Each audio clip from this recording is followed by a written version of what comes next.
தேவனால் பயன்படுத்தப்பட்ட பாத்திரம்.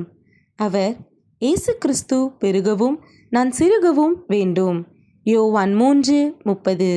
தலைப்பு: தீமைக்கு நன்மை. இன்றைய மிஷனரி புனித பேட்ரிக். மண்ணில் பிறந்தது கிபி 387 ஆண்டு. விண்ணில் சென்றது 17/3/493 ஆண்டு. ஊர் கம்பிரியா. நாடு இங்கிலாந்து. தரிசன பூமி அயர்லாந்து. வயது 17. தெருவில் நின்று கொண்டிருந்தார் பேட்ரிக். திடீரென வந்தது ஒரு முரட்டு கூட்டம். அவர்கள் கையில் சிக்கிக்கொண்ட இவர் அயர்லாந்து நாட்டிற்கு கடத்தப்பட்டார். அங்கே ஒரு தலைவனிடம் ஒப்படைக்கப்படவே ஆடு மேய்க்கும் தொழிலுக்கு உட்படுத்தப்பட்டார். ஆண்டுகள் 6 கடந்தன. ஒரு நாள் அவ்விடத்திலிருந்து தப்பித்து தன் தாயகமான பிரிட்டனுக்கு ஓடி வந்தார்.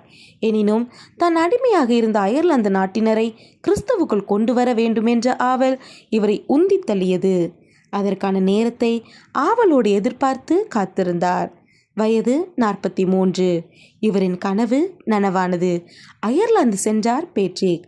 ஆயராக சென்ற அவரை முதலில் மக்கள் விரட்டி அடித்தனர். எனினும் டிச்சுனம் என்ற பெயர் கொண்ட நாட்டு தலைவனை மனமாற்றம் அடைய செய்தார். அத்தலைவன் திருமுழுக்கு பெற்றதால் அங்கு ஒரு ஆலயத்தை கட்டினார். ஆயினும் பல உபத்திரவங்கள் அம்மக்களால் இவருக்கு கொடுக்கப்பட்டது. பல பேய் வித்தைகளால் இவரை மிரட்டினர். ஆனால் அவரது ஜெபத்தின் வல்லமையினால் ட்ரூயிட் என்ற இடத்தின் குருக்களால் ஒன்றும் செய்ய முடியவில்லை. 7 ஆண்டுகள் கன்னாட் பகுதியில் கிறிஸ்துவின் ஒளி கொடுக்கும் சுடராக தன்னை பிரதிபலித்தார். இவரின் விசுவாச வாழ்க்கையினால் பலர் கவரப்பட்டு கிறிஸ்துவின் மந்தையில் சேர்ந்தனர். இருப்பினும் விரோதிகள் பலரால் பல முறை சிறைக்குள் தள்ளப்பட்டார்.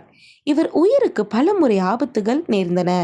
எல்லா துன்பங்களின் மத்தியிலும் ஆண்டவரையே சார்ந்திருந்ததால் வெற்றிகளை பெற்றார். ஜெயமோ கர்த்தரால் வரும் என்ற வாக்கு இவர் வாழ்வில் பலித்தது. ஆயிரக்கணக்கானோர் அங்கே திருமுழுக்கு பெற்றனர். அயர்லாந்தில் பல இடங்களில் திருச்சபைகள் உருவாக்கப்பட்டன. இவரது அயராத உழைப்பினால் அயர்லாந்தின் அப்போஸ்தலன் என்று இவர் அழைக்கப்பட்டார். அன்பரே, உங்களை துன்பப்படுத்துகிறவர்களும் இரட்சிக்கப்பட முயற்சி செய்கிறீர்களா? வாழ்விலிருந்து வாழ்வுக்கு.